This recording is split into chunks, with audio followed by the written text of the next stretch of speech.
Salut tout le monde, ici Adrian Mercier. Bienvenue sur ma chaîne, dédiée à notre belle planète et aux enjeux de l'écologie. Si vous voulez en apprendre plus sur comment protéger notre environnement et adopter des gestes éco-responsables, pensez à vous abonner pour rester informé. Prêts à explorer ensemble? C'est parti. Bonjour à tous et bienvenue sur ma chaîne. Aujourd'hui, je vais vous parler d'un sujet qui suscite de nombreux débats, la vision du géographe Guillaume Faburel, qui souhaite en finir avec les grandes villes. Dans cette vidéo, nous allons explorer ses idées sur la décentralisation, les enjeux de l'urbanisation et les alternatives qu'il propose. Pour repenser nos modes de vie. Restez avec moi pour découvrir comment ces réflexions pourraient transformer notre rapport à l'espace urbain et à la nature. C'est parti! L'année 2020, marquée par une pandémie mondiale et ses confinements à répétition, questionne sur la pertinence des grandes métropoles denses. Le dernier ouvrage du géographe Guillaume Faburel, Pour en finir avec les grandes villes, manifeste pour une société écologique post-urbaine, apporte une réponse claire. Enseignant à Lyon 2, à Sciences Po Lyon ou encore à Paris 1, il appelle, dans cet entretien, à une remise en cause profonde de la prédominance des villes dans l'organisation des sociétés et la définition des modes de vie. En quoi le modèle de la grande ville ou de la métropole montre ses limites? La limite principale des grandes villes est d'ordre écologique car, très logiquement, la surdensité crée de l'artificialité, néfaste à l'écosystème planétaire. La métropolisation et l'urbanisation du monde ont des impacts considérables sur notre maison commune qu'est la Terre, au point que je n'hésitais pas à les assimiler à une forme d'écocide. De plus, et cela est connu depuis longtemps, les grandes villes génèrent des problèmes sociaux délétères. Elles évincent les plus faibles, excluent les plus précaires ou encore assignent les classes populaires au béton-arme. Quels impacts ont les grandes villes sur nous?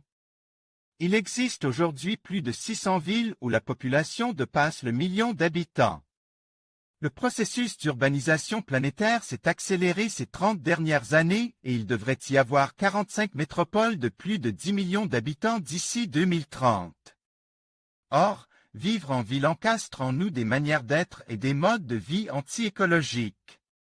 Depuis un demi-siècle, la grande ville écrit un récit commun qui nous a déliés du vivant, raison pour laquelle le ralentissement, la relocalisation apparaissent de plus en plus réclamées, et pas seulement depuis la pandémie.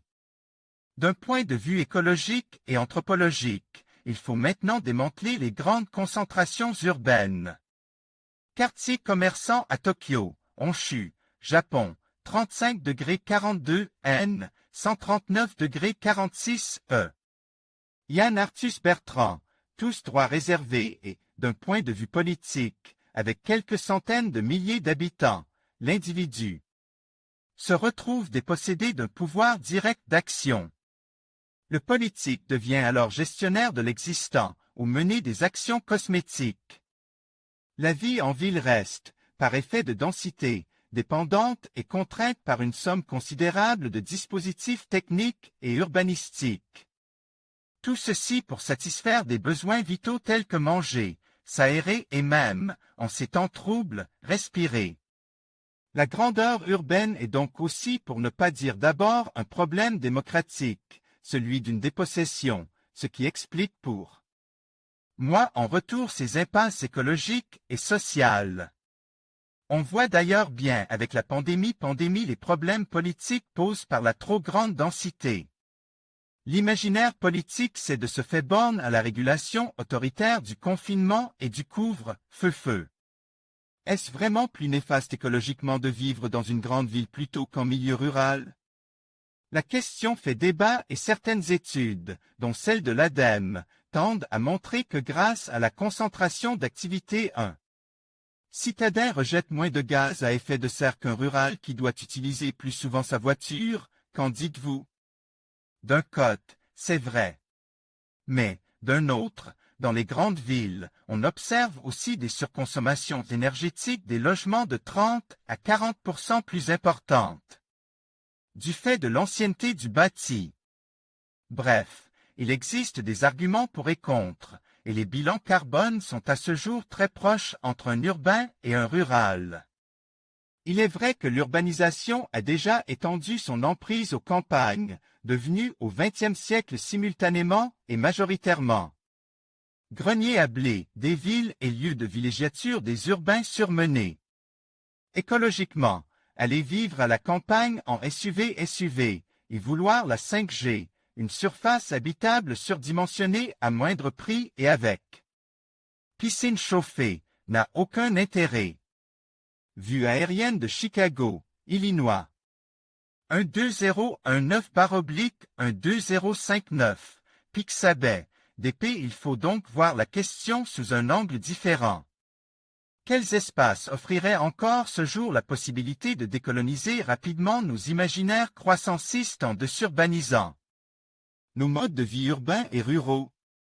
C'est là où certaines campagnes possèdent encore des vertus, d'abord en termes d'écologie existentielle, relationnelle et spirituelle. Regardez uniquement les taux des émissions et le bilan carbone ne répond pas à l'envergure des enjeux. En habitant dans les campagnes, cela peut aussi rapidement enclencher autre chose, en respirant l'air un peu plus pur, en foulant la terre nue, en caressant les fougères ou en aérant notre esprit. Et ce, même si on peut, un temps, être consommateur des énergies fossiles du fait de la dépendance automobile. Il nous faut maintenant parier sur le déclic d'un désir de réattachement au vivant, sans appendice technique et trop de dépendance économique, afin d'amorcer un changement vertueux dans les modes de vie. Nous n'avons plus le choix. Or, les grandes villes, par l'artificialité qui est la leur, ne permettront jamais cela, à moins de croire au concept marketing de ville-forêt ou des oasis de fraîcheur, à la cosmétique des toitures végétalisées et des fermes urbaines. Quel regard portez-vous sur les répercussions de la crise sanitaire qui se traduit par une désaffection relative des villes au profit des périphéries ou de la campagne? 55% de la population vit en ville dans le monde, ce chiffre est de près de 80% pour la France. Freiner la concentration de population et l'urbanisation croissante au niveau mondial, est-ce possible? Quelles alternatives aux villes? Bien sûr que c'est possible car quand on pense ville, on a en tête l'image des grandes villes-mondes comme New York, Paris, Tokyo, Londres, Shanghai, qui concentrent les pouvoirs économiques et politiques. Or, avec leur déclinaison en 120 grandes métropoles, elles ne pèsent que 12% de la population mondiale, mais 20% des émissions de gaz à effet de serre et surtout 48% du PIB global. Elles ne résument pas l'urbain, loin s'en faut. D'ailleurs, chaque pays a sa définition d'une ville. En France, c'est plus de 2000 habitants, contre 200 au Danemark ou plus de 50 000 au Japon. Ville côtière du Danemark. Photo de Richie, Pixabay, DP. Il y a donc un décalage entre l'imaginaire dominant, celui de la grande ville, avec tous les phares techniques et culturels, et la réalité de l'urbain ce jour. Par exemple, l'habitat informel en Afrique ou en Amérique latine réunit des centaines de millions de personnes qui entrent dans le décompte. De même que, dans un tout autre registre, en France par exemple, les 2000 bourgs-centres et petites villes de proximité représentent plus de 20% de la population. On est donc loin des images des grandes villes du monde avec leurs tours grandissantes qui caressent les cieux, les centres commerciaux rutilants, les infrastructures gigantesques et l'opulence affichée. L'imaginaire de la grandeur a conquis une grande partie des esprits, et c'est un problème. En fait, dans la diversité des tailles et des morphologies des espaces urbains subsistent partout des possibilités Si dans certains endroits la taille limite des villes a été franchie, elle ne l'est pas encore ailleurs, il est donc encore possible d'inverser la tendance pour ne pas dépasser une telle limite.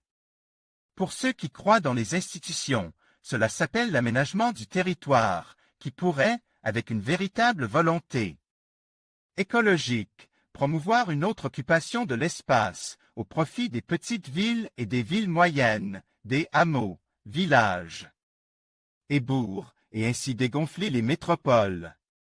Les leviers existent, à condition d'avoir un peu de volonté. Que pensez-vous des propositions de la Convention citoyenne, dont une partie lutte contre l'étalement urbain et l'artificialisation des sols, zones faibles émissions, reconversion et rénovation thermique des bâtiments portent sur l'organisation des villes? J'en pense a priori du bien, tout en étant une nouvelle fois très étonné face à l'impasse sur la responsabilité des grandes concentrations urbaines dans ce que la Convention cherche pourtant à modifier. Il s'avère que, et cela se montre vrai au-delà de la Convention citoyenne, le rôle global des grandes villes dans la crise écologique n'est jamais vraiment questionné. Il n'est juste pas possible de repenser notre rapport au vivant sans remiser les déterminants économiques de la bétonisation de nos existences. Elle est tellement urbain par exemple est, comme la densification des cœurs d'agglomération, la conséquence directe de l'attractivité vantée par les autorités urbaines et métropolitaines sur les 30 à 40 dernières années, avec bien sûr quelques envies de croissance des communes limitrophes. En fait, si le but est de désartificialiser, il n'y a pas de solution sans véritable remise en cause de cette attractivité, donc dégonflement métropolitain. Il n'est juste pas possible de repenser notre rapport au vivant sans remiser les déterminants économiques de la bétonisation de nos existences. La Convention me semble orpheline de ces réflexions. Enfin, l'idée de réutiliser les bâtiments, logements et commerces vacants est très bonne, mais plus de 60% d'entre eux se situent dans les périphéries dépeuplées en raison de l'attractivité métropolitaine promue depuis un demi-siècle et il en va de même des mobilités douces en centre-ville. Sans relocaliser les emplois et plus encore revoir notre rapport au travail, cela va certes améliorer la santé et l'air de certains groupes sociaux, mais pas d'autres.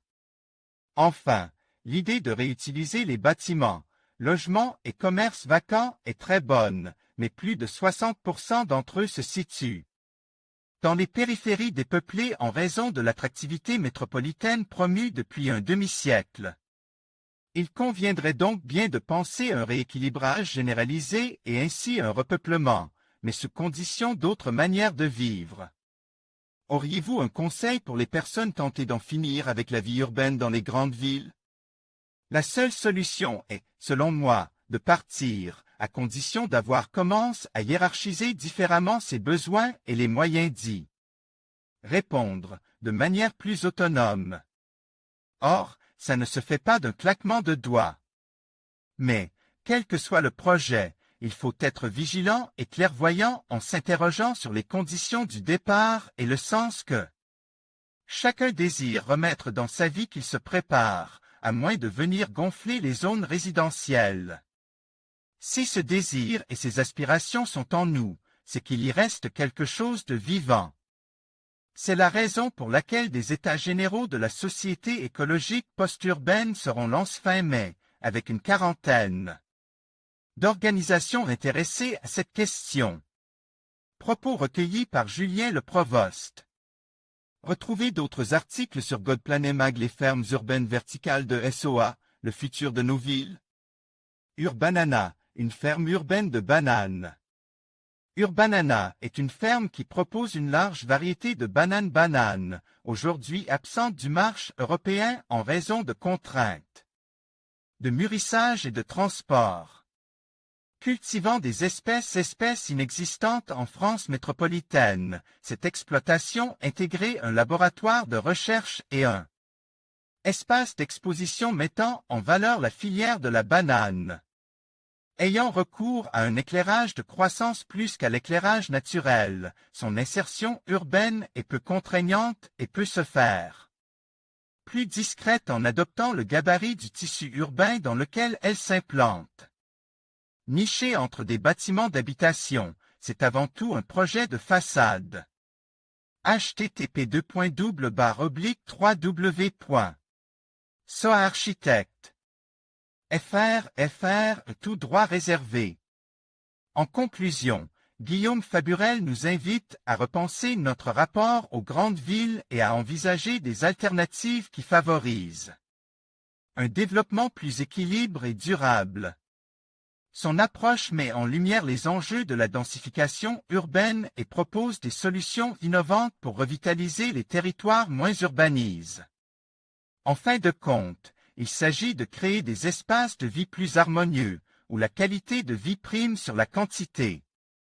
Réfléchissons ensemble à ces idées pour un avenir urbain plus serein et inclusif.